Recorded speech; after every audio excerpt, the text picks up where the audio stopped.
Good morning, attendees, and welcome back to the final day of Furality. We're excited to have you on this final day of the convention. Have you ever wondered how to get 3D scanned worlds into VRChat? Well, let's listen in on our next panel to learn about how to 3D scan things.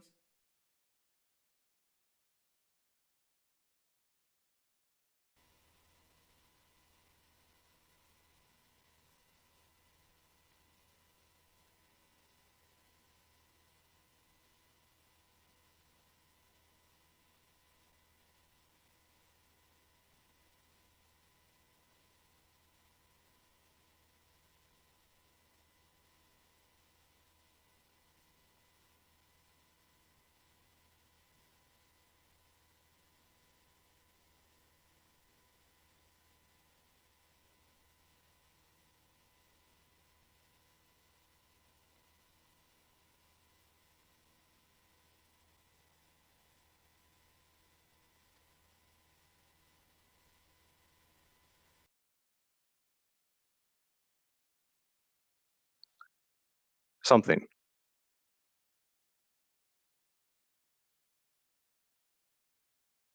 Oh, hello. Welcome to Photogrammetry, how to 3D scan stuff. Um, so first question is like, what do I mean when I say photogrammetry or 3D scanning? Um, I'm not going to regurgitate what Wikipedia lists, but in this context, it's taking a bunch of pictures of something, running all those pictures through some software that batches them up, and then generates a 3D model of what you're taking pictures of, like I've done here with Fainer Hall from my university at SIU. So who's this panel for?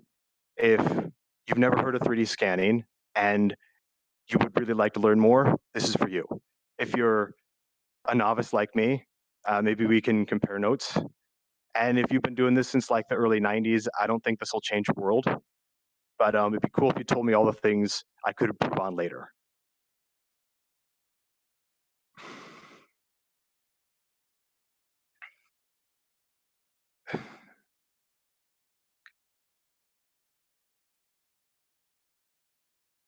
Sorry, having a problem.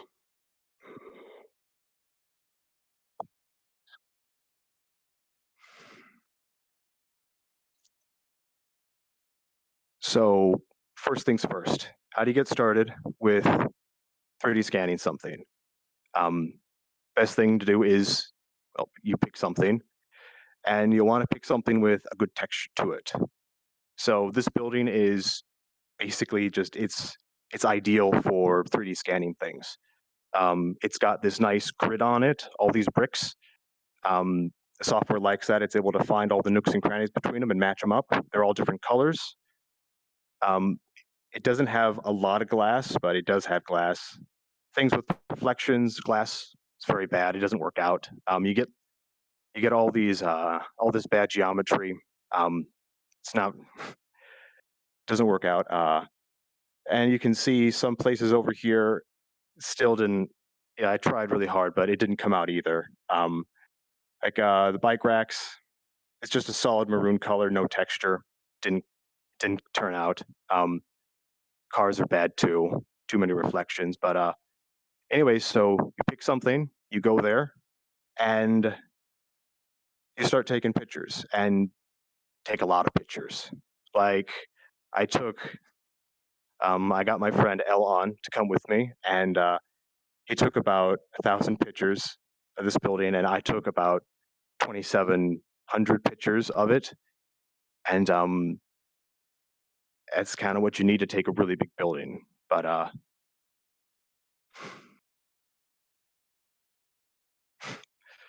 yeah, so I can give presentations in front of, people who can decide my future, no problem, in front of crowds of people. But this totally lost my nerve. Thanks for being great, guys. Okay, so picking up where we left off. First thing to do is you pick some place, and you go out and you take pictures. Um, so the big secret here is you can talk about like how fast your computer is to process your images and how good your software is. But the thing that really matters is your actual pictures and taking them well and taking them correctly. So, as an engineer, um, I've had to teach myself photography, and it is hard. I've had to learn about cameras that weren't industrial, and I'm still learning. So we're gonna go over there, and I'm gonna show you how to take your pictures correctly.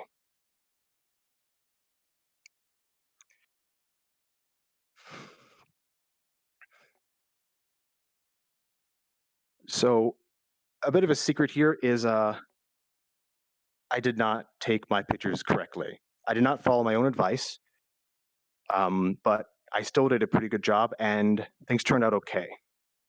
My friend Elon, I told him what to do, and his were great. Mine, not so much. But so first things first, if you want to take your pictures and have them be as clear as possible. Like if you can get as much depth of field, um, then go for it. On if you're using a DSLR on a lot of lenses, and this really depends on the lens, that might be between stops 4 and 8.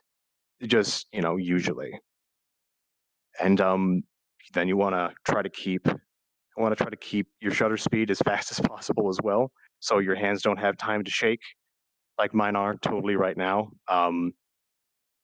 And you also want to try to keep the ISO on the camera as low as possible. So I don't know, cameras don't really exist right now that, or at least ones that are affordable, don't really exist that can do all three of those things. So you make do and you get your setup as good as you can. And if you take a lot of pictures and some don't work out, just get rid of them. It's fine. It's no big deal. So after having your camera set, oh yeah, and if you're using a cell phone, that's fine. You can totally use a cell phone too. Um, you'll probably have to worry about fewer things if you're using a cell phone because there's a lot of software in them that it makes it difficult to take totally bad photos. From a technical point of view, a bad photo. You can still take your photos wrong and they won't work out, but um, they also generally won't look as nice. But use what you have. Use what you have. And I started out with a Moto Z2 Play. The camera is not great, but I've got a model over there that we can go look at later. That I scanned with that. So after you have your camera set up, right, and you're taking clear, crisp photos, um, you'll want to look at um, you want to take them correctly. And what's important here is having a lot of overlap in your scene. So if I'm going to if I'm going to have my camera, going to take a picture, then I'm going to step to the right, and I only want to see maybe out of my entire frame, I want to move over about a third. I want 2/3 overlap at all times. And that's really important because as the software is looking for similarity between the different pictures, it's going to remember that and it'll match them up and triangulate all the positions of all your pictures. And if there's not enough overlap, it might not do a very good job of matching them up, or they might just fail just completely. And in that case, the only solution may be to just take your pictures over again.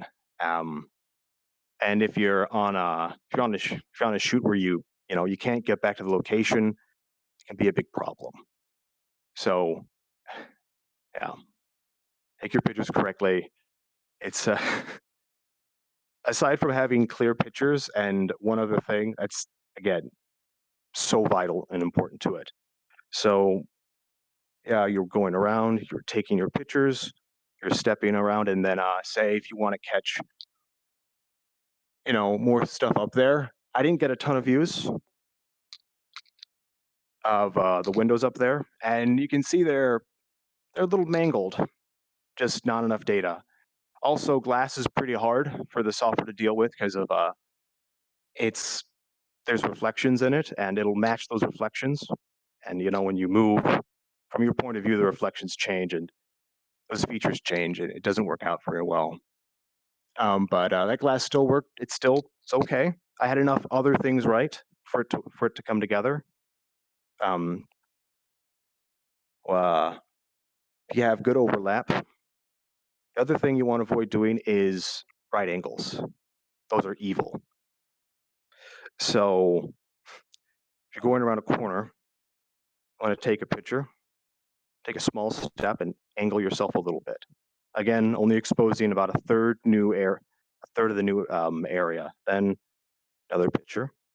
Again, just very slowly or very methodically. You can be fast as long as you're thorough. And you know, get as much information as you can. Uh, you don't want to take a right angle because if you want to capture all of this area, this is your field of view, you'll get that. But then if you just take a right angle like this way, there's no overlap and it won't come together. And you can fight that forever and it's not going to work. Um, there's some software that I think Reality Capture might do it. It's one package. It's pretty pricey, but so you can manually place points. I haven't used it. So let's see, you're taking your pictures, right?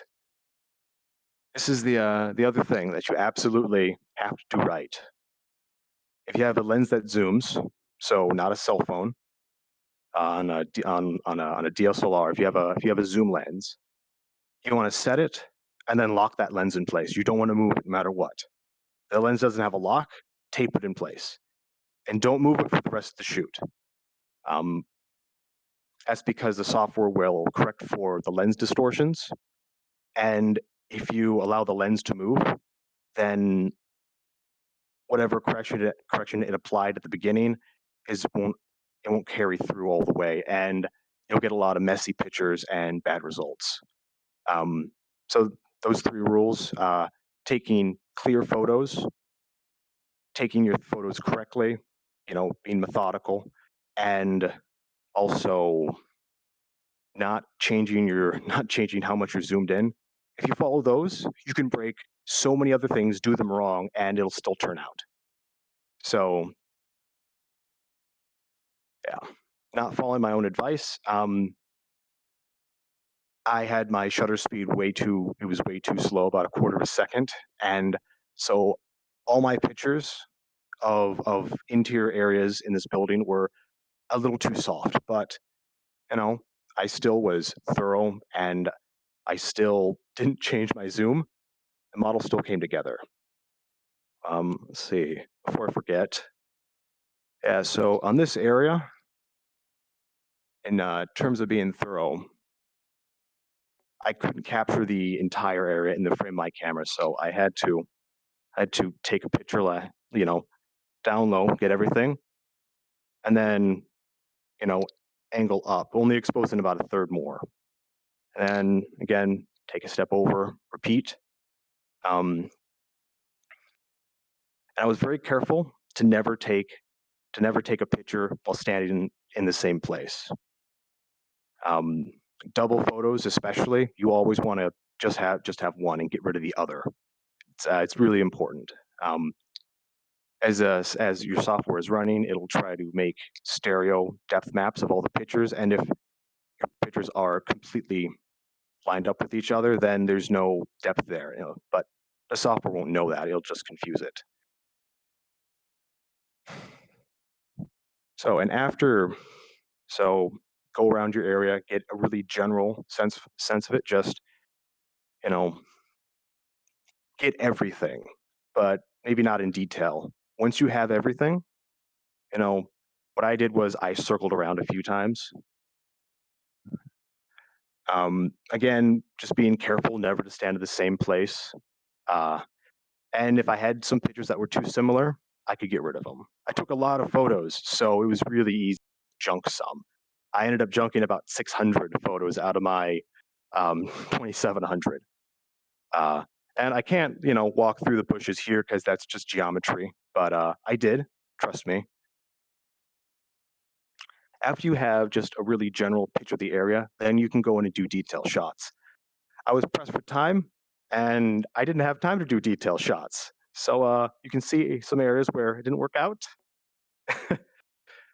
uh, these air conditioning units kind of suffered. I didn't get behind them. They're a little chunky.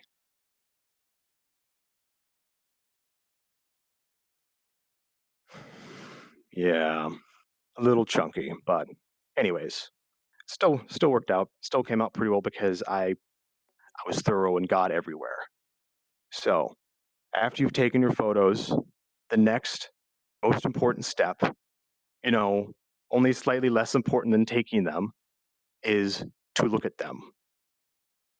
And it can be really tempting after you've been, I don't know, I was driving for a very long time, coming back up from a work trip and, photographed this place. I was very tired when I got home, and I just wanted to dump them in the computer and run them. And I did. And the first couple of times I tried to process the scan, it was terrible, and nothing lined up right. So I went through my photos like I should, and I picked out all the blurry ones, and I picked out all the ones where my camera was focused way too close, and everything was blurry, or other ones where I don't know, my hands were shaking too much, and it wasn't out of it was just regular blurry, and other ones where it was too dark or too bright. I got rid of all of them, about 600. Um, and I also had to get rid of pictures where there are people in the background that I didn't see, um, because those inconsistent elements will also throw off your whole scan. There's a couple of assumptions that the software makes when you start running it. It's that nothing moves at all in the world, and it can handle a little bit of inconsistency. So, leaves blowing in the wind, it can handle a little bit of that, but a lot, and it's not there. You'll have some problems, um, and it's hard to say what they'll be. Your pictures might not match to your other pictures, or and this is my favorite case. You might get weird, eldritch, multi-dimensional buildings that are mutated and go off into weird directions. Those are the best ones. I save those. So you look at your photos, you pick out all the bad ones that are probably going to cause problems, and if you took all your photos wrong, like I did here, and you can't go back and reshoot them, there's still hope. When I was working on virtual furence, I found out that you can edit your photos afterwards. Um, from an engineering point of view, um, when I'm designing vision systems, I never do that because if I make one edit to my picture, now I have to make that same edit across everything. Otherwise, my data is bad. That doesn't really matter here, as long as it looks good. As long as you're not introducing new information that's inconsistent with the rest, it's fine. So if you saved all your raws when you're taking pictures and there's a bunch of dark or bright ones or ones that are too blurry, you can go through in Lightroom or Darktable and touch them up, change the exposure, sharpen them, and then export them as uncompressed TIFFs. And that'll just devour hard drive space, but it'll be worth it. If you did a good job, then your model will come out way better.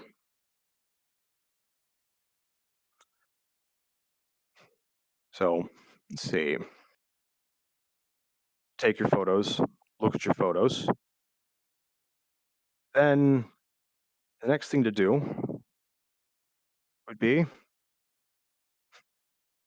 add your pictures to the software. And I've got a green screen we're going to go over to now.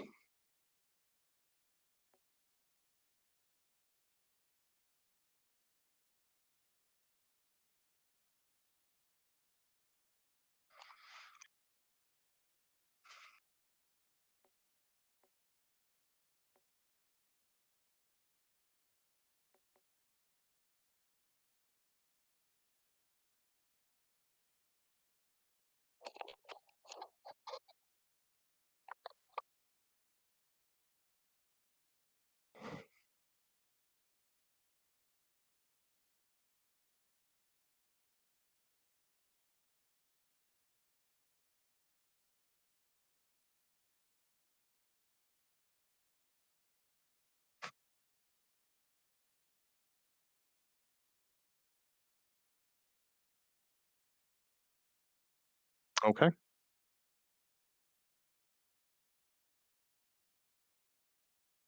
All right. So for this, we'll be talking about Meshroom.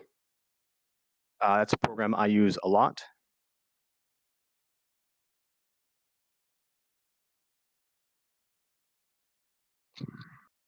Let's see, waiting for it to show up on the stream.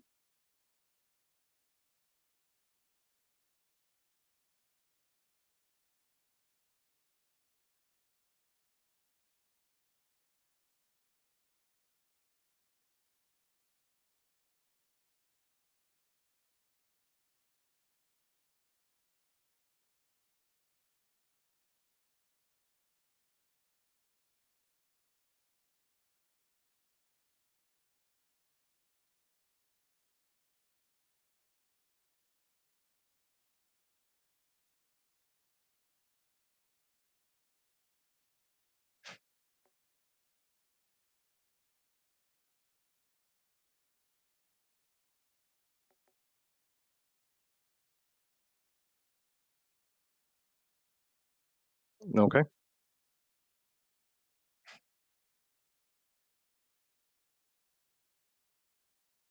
Hey, yeah, I was checking the stream. Yes, I'm running Linux, not all the time. I'm actually running Linux right now. I've had some the worst technical problems you wouldn't believe.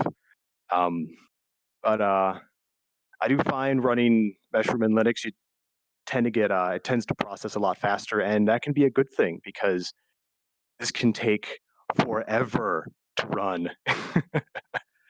um, so you want to go to it's a program's called Meshroom, and that's part of the Alice Vision project. It's open source.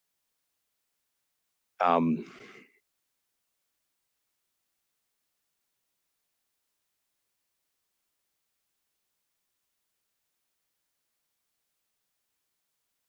and let's see, it's open source. The only requirement is that you have a NVIDIA GPU installed. And you can get away with not having one, but it's more complicated. So just it's pretty easy. Grab your pictures and you drag and drop them into the add picture frame, and then you click start. Um, it's really simple, and the default setup would generally just process the whole thing. It'll analyze the pictures, match them up, depth map them, and produce a textured model. No problem. It took me a lot of tries to get it to work the first time. I had to learn how to take my pictures correctly. So, as an example, to show that you can in fact use a cell phone camera, this is a deer skull that I photographed about 3 years ago. So I dropped all my pictures in and just click start.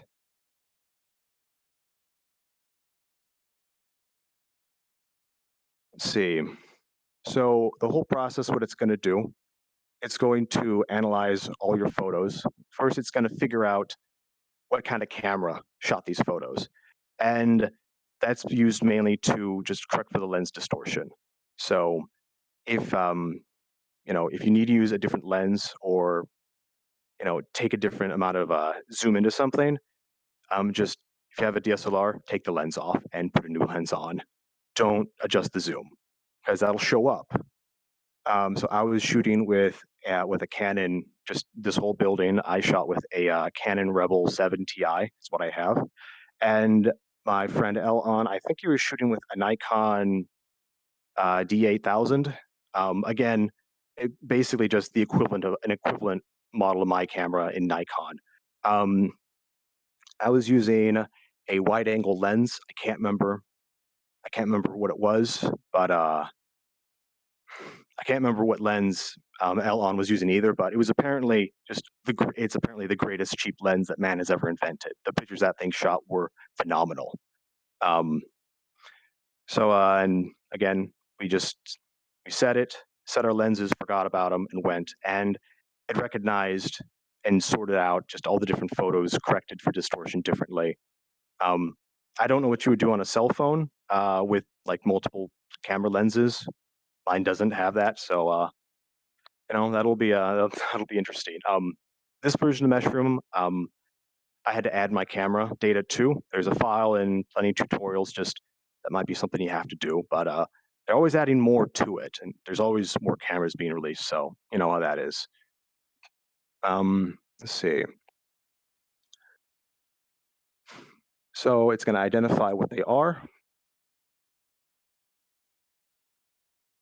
and then after you press start, the next step is to wait, and you could be waiting for a really long time.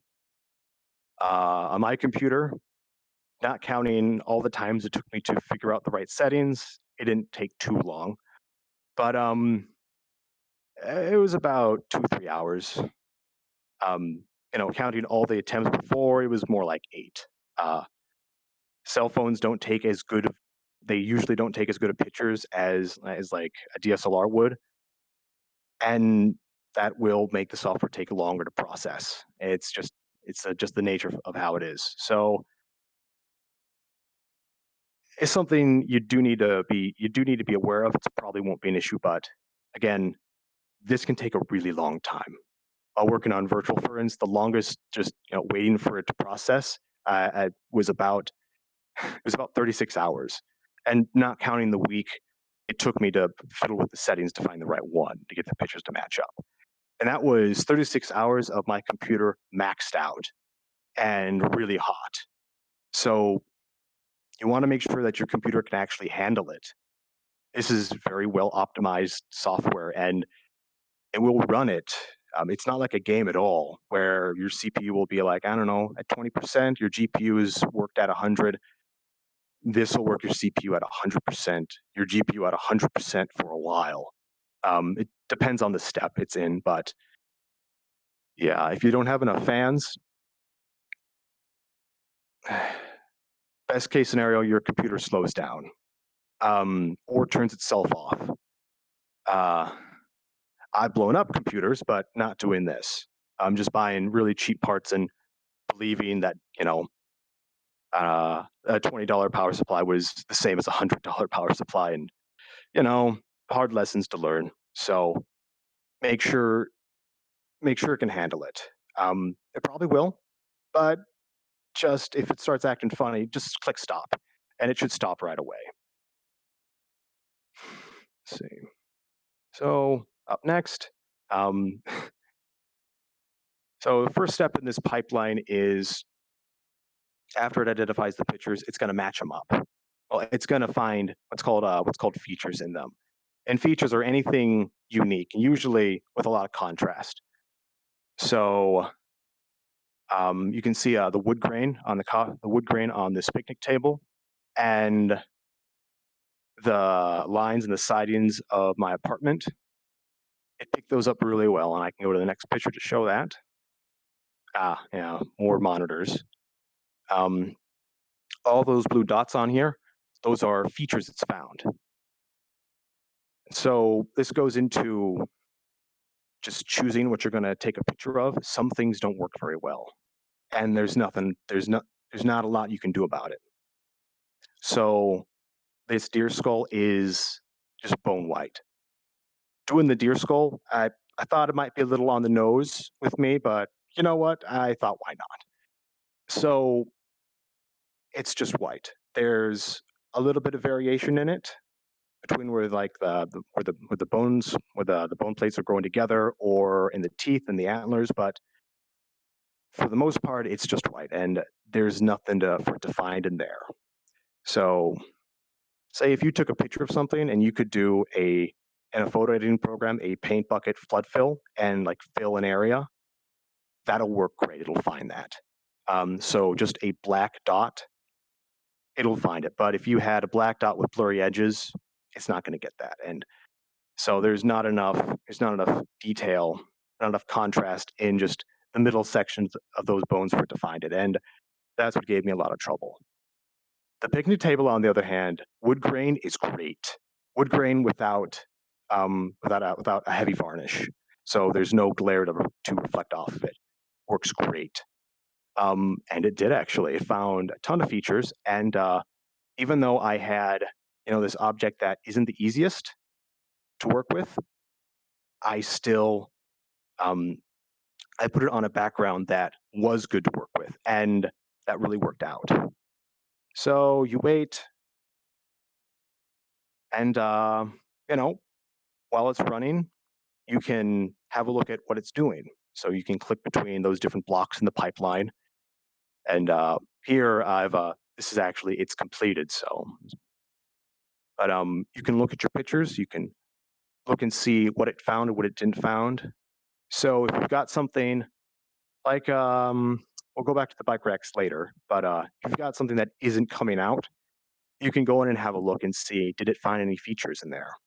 And if it didn't, or if it found some but not enough, in the feature extraction, you can click on the level of detail and change it from normal to high. That's also useful if you don't have thousands of photos and you just have maybe 20. So 20 photos is going to take a lot less time than 1,000, but it's not going to find much detail. So you can just kick it into ultra. It's no big deal. It'll take about the same. It'll take the same amount of time. Um, if you're doing something like a bone or skin or shiny plastic, it also has a hard time finding features in that. But you can always add a different descriptor set. So let's see. I'm gonna go back and under feature extraction. I don't have a slide of that, of course. Um, so in feature extraction, feature matching, and structure for motion, there's an option to turn on K's features, and if you do that, it'll find a lot more features, way more. But it can overwhelm the software. You may get better results, you may get worse results. But if you're not finding anything on a surface, do that because what do you have to lose? Just some time and waiting for it to take longer. Um, so after it's found features, it's going to match them up. And well, I'm not going to go into that, but there's not a lot you can do if it's not finding matches. So again, want to take your pictures correctly, make sure they're sharp so it does. And as it's running, you can still interact with it. It doesn't lock up. And each stage you can click on and see just what it shows you. So eventually it'll create a point cloud at the structure for motion stage. And no, I don't have a picture of that, of course. It'll create a point cloud. And so here, Meshroom version 20.01 is just released about a month ago. In terms of performance, it doesn't add anything over the line, but it does add, the most important feature, which is documentation and some other quality of life stuff. So it's really good. Let's see, what we're seeing right now is you can look through all your different pictures and see what lined up. So if you have a camera that isn't lining up correctly, and first couple of times I did this, they weren't lining up correctly. I don't know if you can see it, but all those points around the skull, they're kind of floating off away from it in the rightmost panel. Yeah, something wasn't lining up right. And so at that point, before it's finished processing all the way, you can just click the stop button, go back to the beginning, change some settings, and start over. You don't have to wait the whole time to see your results. See, eventually it'll get to a step called depth map, and these images are usually a lot clearer, but my cameras didn't line up properly, and I don't have any good slides of when they do. I had some technical problems and had to rush this a lot. So it'll map those out, and what it's doing is after it's found features and images, it's matched all the features in every image up.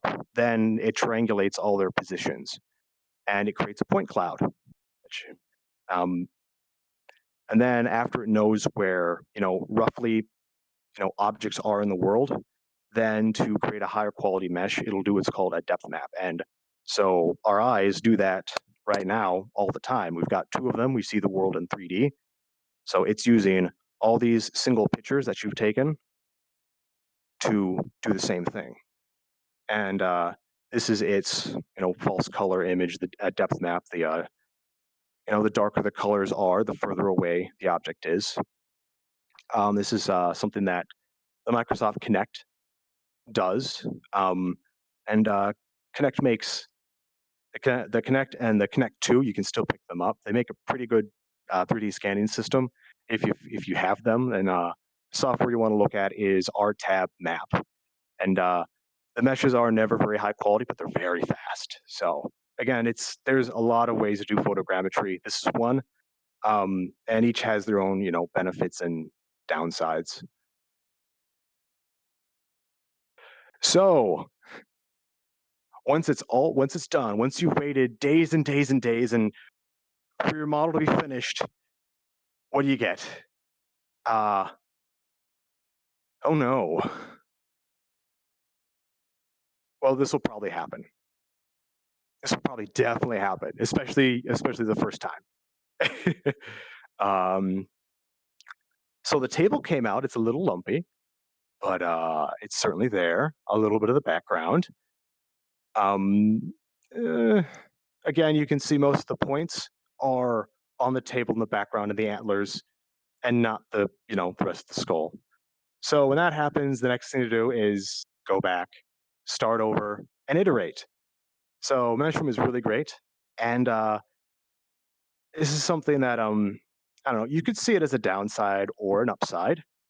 It saves everything, so you can just go back a step and start over without having to reprocess all the stuff at the beginning. It's still there. Eventually, it will devour all of your hard drive space, and this whole project here, scanning this, was about it was about 150 gigs of hard drive space, just up in smoke. So eventually, it got to a point where I had to call it because I couldn't iterate anymore. Otherwise, I just have to start over. Um, but a small project like this, couple gigs, no big deal.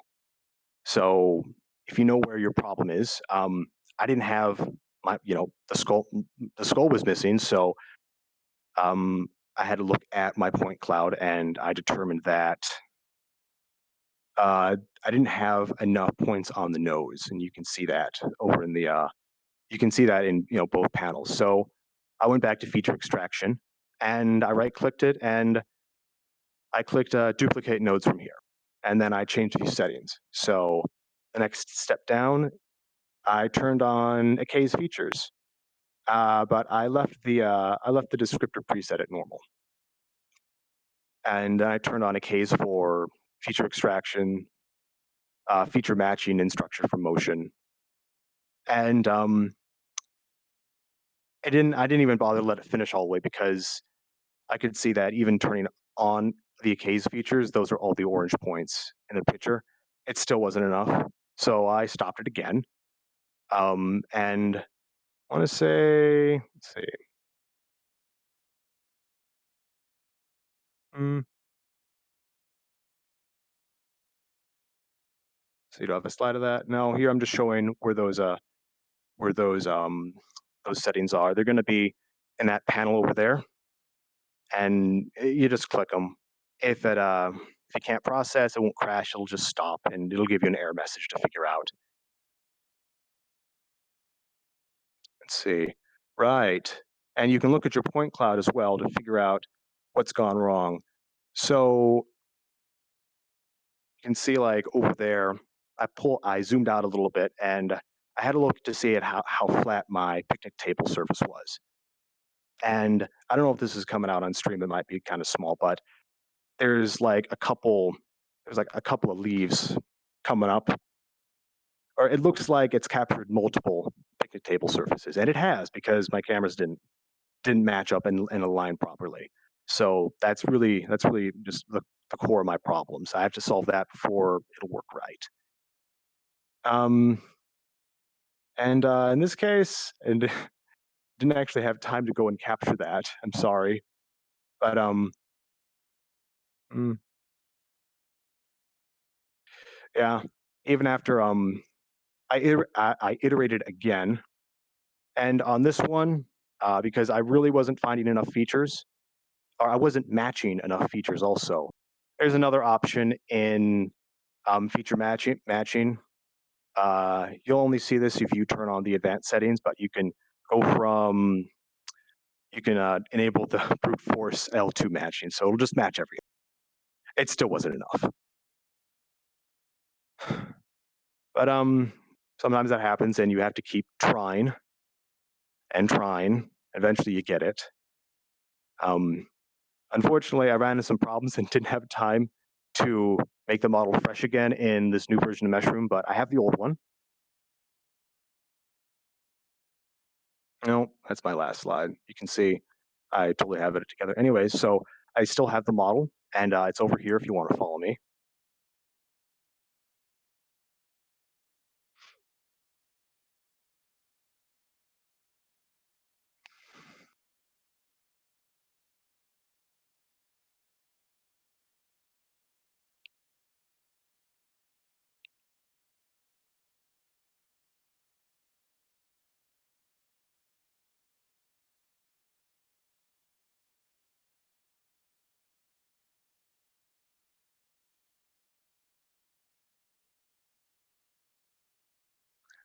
And here it is.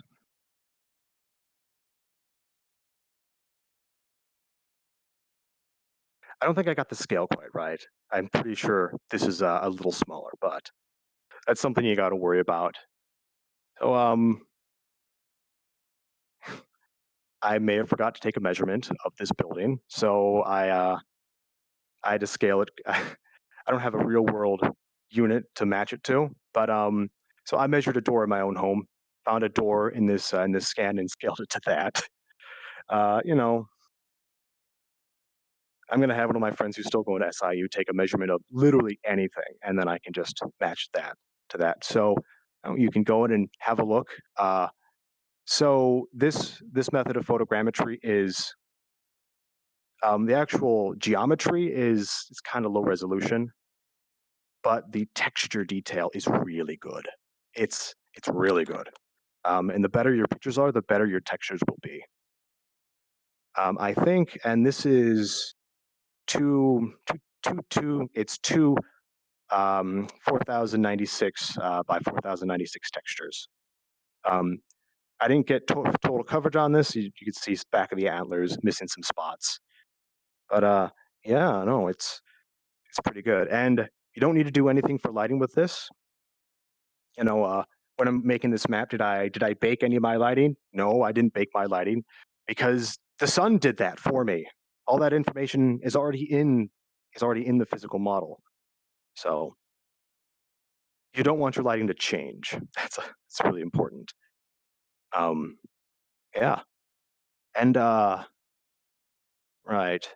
Something else. When you're making these meshes, you'll usually get millions and millions of polygons. This was about 1 million polygons just first go, and that's way too much for VR chat. Like my frame rate drops down to about 45, just with something that much detail in the world before when I'm the only one in here. So in the meshing step, you can take your points and drop it down to this one I put at 100,000, and it worked out really well. This whole section of building was about 500,000. Um, Keeps enough detail and still gives you decent performance. You can decimate the mesh after you've generated it, but that'll usually mess up your texture information, and the mesh doesn't look as good. It's better to just when it's created lower that down so the actual output mesh still looks good. If you have like anything that's kind of lumpy or stippled or just weird, you can do like a smooth operator on it as well. But um, you'll lose a lot of right angles. You'll lose a lot of right angles. Anything that's sharp is just going to get rounded out. So that's why I didn't use that on this mesh because I've got all these rectangular columns everywhere, and if I smoothed it, then they just turned into lumps. They're already a little lumpy, but it made it way worse. So yeah. Oh, and let me be careful where you're stepping. There are holes in here. I have not done anything to repair it. You might just you might fall through. There's no bad geometry where if you walk into it, you'll just get stuck forever and have to respawn. But be a little careful. I should have said that sooner. um, yeah. So exploring this, you can see where it just drops off. I didn't take enough pictures of this area. Well, actually, I did, but not enough of them matched up. You can have a look at this texture on this wall. It's really muddy. That's because none of my photos here were clear enough. Oops. Oh. Eh.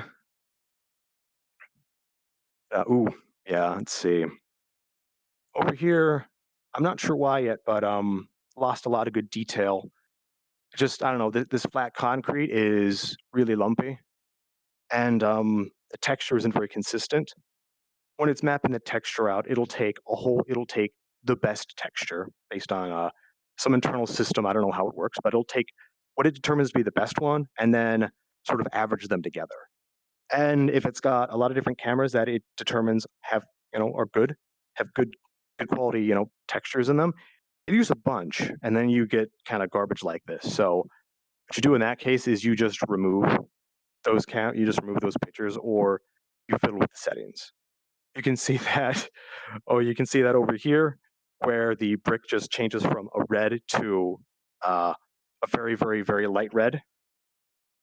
That happens. Um, Speaking of textures, the resolution is a little low. That's to keep this world like under the 200 megabyte limit because you can make extremely crisp and sharp textures, but then some of the virtual inference world before I learned how to um, the virtual inference scans before I learned how to lower just the resolution of all my textures. Done they'd be like 2 gigabytes, and so then to send that file to someone else, it took a long time. And then when they open that up in like a 3D program, it's going to slow the 3D program down a lot. So it's usually okay with Unity because it'll just downscale all your textures anyways, and I mean you don't have to worry about it too much. But something to be aware of.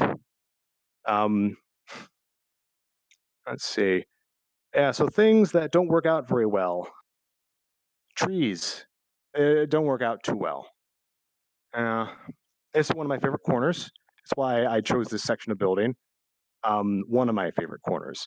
This whole building is it's a nightmarish concrete nightmare, but it's my favorite one. So, anyways, so these trees they're a little thin, and so leaves move, and leaves are very fine, and those two things don't go well together. So I didn't get much of these trees, um, and because I wasn't matching points up, you can see up there, uh, the tree textures got mapped onto the building because I didn't realize anything was there as it couldn't match the trees up. I did clean this section up a little bit. It used to have a lot more junk, just bad geometry floating around. So when that happens, you can just delete it. Mm. The tiny patio chairs didn't manage to capture those. Big bummer. So, um, here's something I'm a little surprised by. Glass usually doesn't work. I was expecting this all to be a nightmare. You can see it's a little lumpy, but it's not too bad. I mean, it's not too bad. Uh, Over there is where it's pretty lumpy. So those it has a hard time figuring out. It has a hard time figuring out just how deep glass is. That can just kind of go for a while. Mirrors are especially bad. You'll have these tunnels, these warp tunnels into like just the nether realm. It's I mean, I think they look cool, but it also just it takes a lot longer to process. Um, okay, the last things I want to talk about. What makes good material again, and what makes bad material. So, natural things, natural things like just tree bark, except for this, it has a lot of detail, comes out really well. That makes for good material. But these yew bushes, They've got a lot of fine detail, and they don't come out very well. So basically, anything that looks like hair, anything that is very thin, very fine, your camera won't have enough resolution to capture, and it'll move in the wind. And when things move again, you can't have any inconsistencies. That's the one thing that you know the your software assumes is that nothing's moved around. Let's see. Something else that makes that's pretty good. All these holes. I'm not an architect. I don't know what these holes are used for in concrete, but you always see them. I'm assuming that's to hold it up when they're fabricating it. I'd really like those holes along with the lines in between the slabs. So it found those and matched them up really well. I didn't. I guess over here, these stairs are a little lumpy. I didn't get enough detail there. Just this entire area too dark. All my pictures were blurry. Eventually, I just have holes everywhere. These bike racks did not come out. SIU has these big like worm noodle bike racks. They're maroon. That's the school colors. And it found the bikes. It did not find the bike racks. None of these bike racks came out because there's no texture on just that flat maroon. There's nothing for it to find. Maybe if I edit my pictures, I can give it a better chance, but I'll find out once I edit my pictures.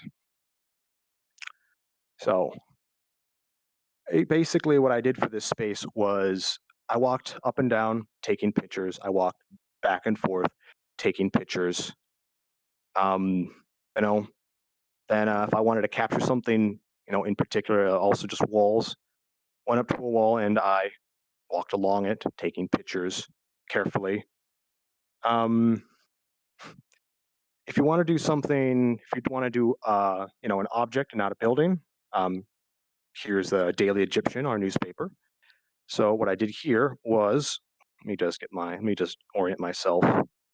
I had my camera, took a picture here, I took a picture down low, took a step over, took a picture here, took a picture down low, took a step over, and just kept on going until I had about 30, 40 pictures. Then I captured some detail shots, all of which was blown away by just downscaling the textures. Um, this issue had a picture of Governor Blagojevich on it. Um, so work your way around, and that's what you do.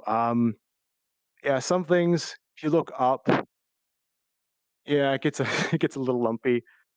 The handrail here for the wheelchair ramp also didn't come out very well. It likes it likes thick, blocky things. Again, anything thin, it has a hard time with. So, like bike spokes, and again, bike spokes, hair, grass.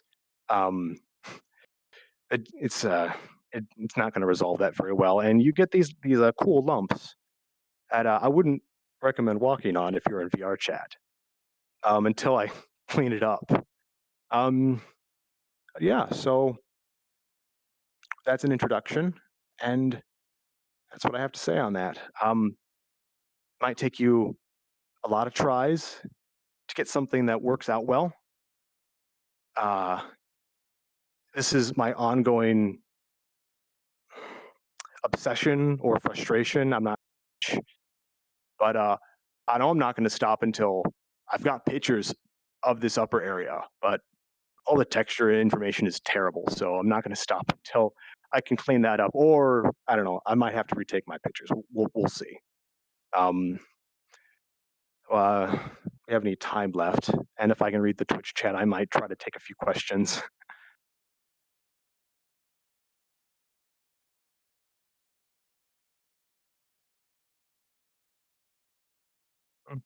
Okay.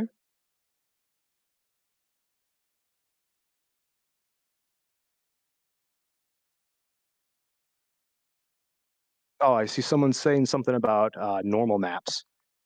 Something I didn't do here, but that is an option. I've no idea what it looks like, but I know you can do that. Let's see.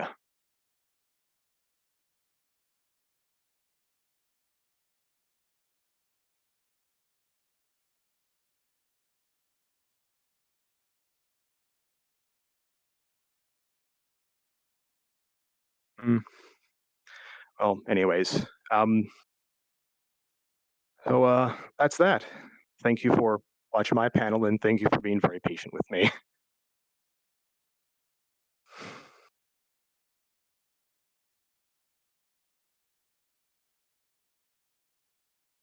Oh, yes, thank you for reminding me. Yeah, yeah, let's go back over there.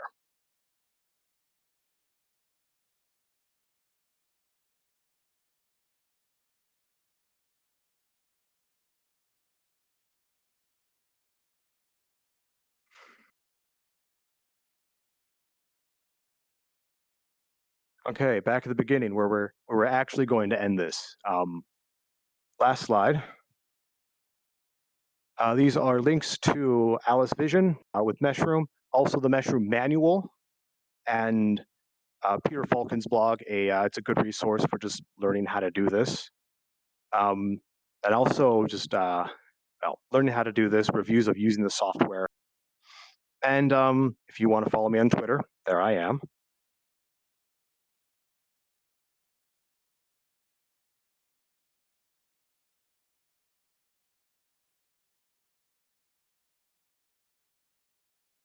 Awesome. That was a lot of great information. Thank you so much for hosting a panel for us. And we hope to see you again, maybe. Yeah, thank you for having me.